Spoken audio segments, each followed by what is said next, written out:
Hello, friends, and welcome back to Stories About Entitled People. I guess no one likes it when they're not paid their honestly earned money.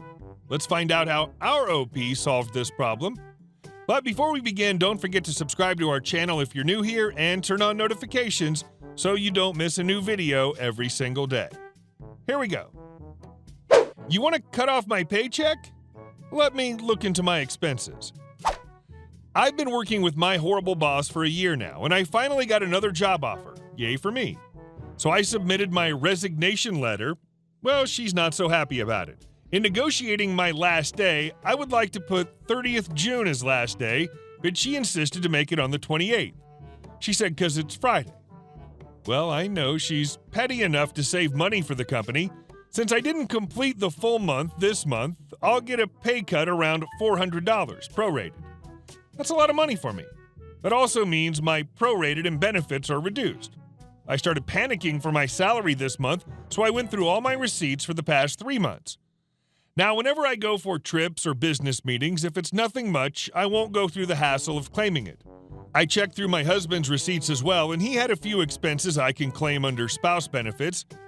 And guess what? It amounted up to $1,000. When she saw the claim, she said she would like to go through everything first, and I told her to take her time. Well, guess who's getting extra money this month? Yes, me! And our second story. Sorry, you aren't the account holder. Background. I got divorced a few years ago, and not long after, my ex moved to a different country. We still had a joint account. I know it should have been canceled, but it was overlooked, and the only transaction still happening on it was for a home alarm. We were 3 years in on a 5-year contract, and the fee was approximately $75 a month. The joint account also had a $1,000 overdraft. I started preparing to sell my home and called the alarm company to see about canceling my account. If you've tried to cancel an alarm contract, you know how impossible they make it and how much of an A-hat they can be. Anyway, me is me and AC is alarm company. Me. I'm selling my home and would like to cancel my alarm. AC. Can you give the username and password? Me. Gives username and password. AC. I'm sorry, but that's not correct. Me. I have the contract in front of me and that's what it says on the contract. AC. Sorry, but that's not correct. It must have been changed. Me. Okay, let's change it. AC. Sorry, sir, you're not the account holder. You need the account holder to change the password and authorize any changes to the account. Me. Looking closer at the contract, the ex signed it. It looks like my ex signed the contract, but we're divorced and she's moved out of the country. AC. I'm sorry, sir, but without her authorization, we cannot make any changes to the account. Me. Things are not amicable between us, and she will not call you to make any changes. AC. I'm sorry, sir, but we cannot help you. Me. I would really like to get this taken care of. AC. Sorry, we can't help without the account holder's authorization. Me. I can't get that. AC. Then there's nothing we can do. Me.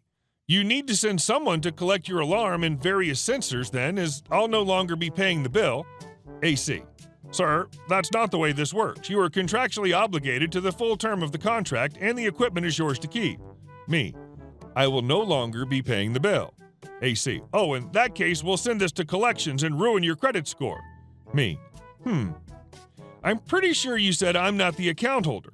And according to the contract I have in front of me, the contract is between you and my ex. So I'm done paying her bill.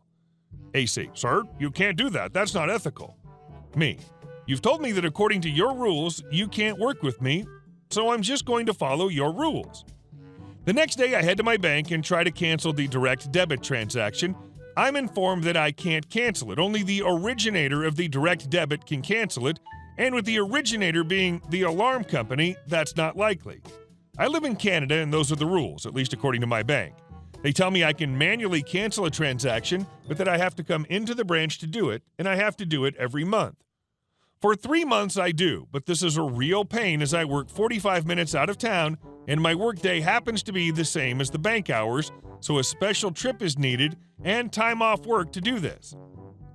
After 3 months, I went back to the bank and asked if there was any other way to sort this out. I explained the situation with the alarm company and how they won't work with me as I'm not the account holder, and how I can't get the account holder to participate. They empathize, but sorry, we can't help.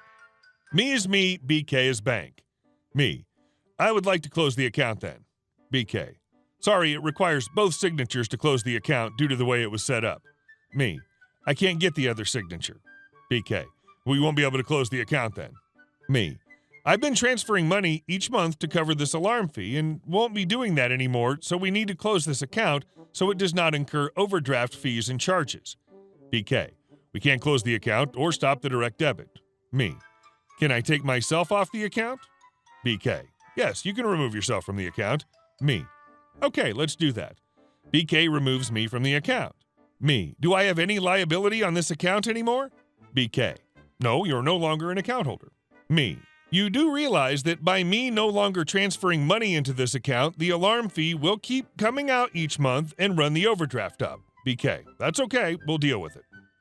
10 months later, I get a call from the bank. My number was still listed as the contact number. Sir, you have an overdrawn account to the tune of $1,300 in change due to the fees, overdraft charges, and interest. I ask who the account holder is, and they name my ex. I say, this isn't my problem. The response is, you were an account holder on this account. I describe the entire problem, and they respond with, you need to pay this. I'm sorry, I say. I tried everything to reconcile this with my branch, and they did not want to work with me as I'm not the account holder. It's no longer my problem. The bank then responded, well, who's going to pay this overdue balance? I responded with, you'll need to talk to the account holder. The bank responds with, sir, that's not very ethical. You told me your ex is no longer in the country. My response before I hung up was, I tried to work with you, but your rules would not allow it, so I'm simply following your rules. And our last story. Kevin, the Ahole Manager. A little background. Back in 2017, I was working on a call center for a telecommunications company. I was almost 3 years there, and the job had gone from okay to okay-ish to crappy in 6 months. The company did a lot of things that pissed most of us off. In 6 months, we had 4 different managers and 10 shift managers. The second to last, before I bolted, and one of the protagonists of the story was a real piece of crap. He was a racist, misogynist, homophobic tyrant with a big ego. Let's call him Kevin. He was the kind of manager that would try to micromanage your call log, how many incoming and outcalling you had, how many customer support, how many sales, and if you didn't hit your dailies, would shout at you. If you were late, you would have to work the same amount, and if it was more than 10 minutes, he'd dock an hour of your pay. The other protagonist and malicious complier was Mary. Mary was a good-looking woman in her late 30s with 20 years' experience in call centers and a no-nonsense attitude. As you may understand, Mary and Kevin didn't like each other very much, but the incident that got the ball rolling happened on Pride Week. Mary was wearing a pride shirt, Kevin said a few sexist and homophobic things, and they almost came to physical blows. HR intervened, but that seemed to galvanize Kevin, and after that day, he tried to make her life difficult every day. The incident. I was working the first shift, 7 o'clock to 3 o'clock on a Friday in early July. The weather was good until 11:30, when it suddenly darkened and a heavy rain started falling. As the second shift, noon to 10, started coming in, we noticed most of them were running a bit late. Heavy rain interfered with traffic and wet to the bone.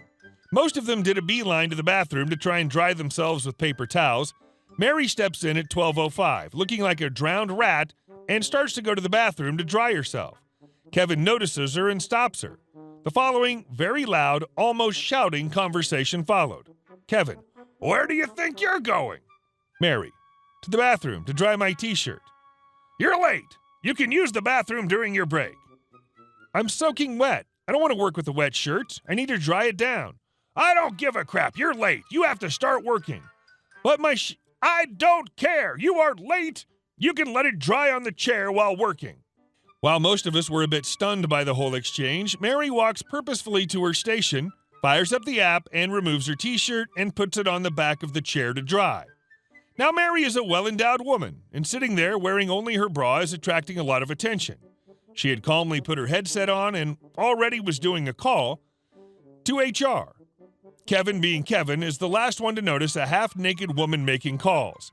He goes and stands menacing behind her. Kevin, what the F do you think you're doing? Mary, on the phone, I did exactly what he told me. No, I don't feel comfortable at all. Kevin, answer me, you bee! Did I mention his lovely personality? Ent pulls her headset off, unplugging in the process. The phones we used had a quirk that if the headset unplugs, it turns on the speakers. Unknown voice. Did he just call you a bee? Mary. Yes, he did. Kevin. Who the F are you? Unknown voice on the speaker. HR. We'll be there in a few minutes. Kevin lost all his color as the speaker hung up. In about 10 minutes, HR had arrived to find a properly cowed Kevin, Mary covering her legs with a beach towel, courtesy of a colleague who'd planned to visit the beach after their shift, and wearing a Man-O-War t-shirt while her own was still on the back of her chair, and a half-naked me. I provided the t-shirt. Before HR arrived, Mary had made one more call to the union. After interviewing everybody, Mary and Kevin were allowed to go home. Kevin was fired after 2 days. The delay outraged the union, who caused a fuss, and the next time something happened, they came down like a megaton of bricks on the company. Mary had collected evidence, including this one, and when the company tried to fire her, she sued and won a nice settlement. Hey guys, thank you all for watching the video. I'll see you in the next one.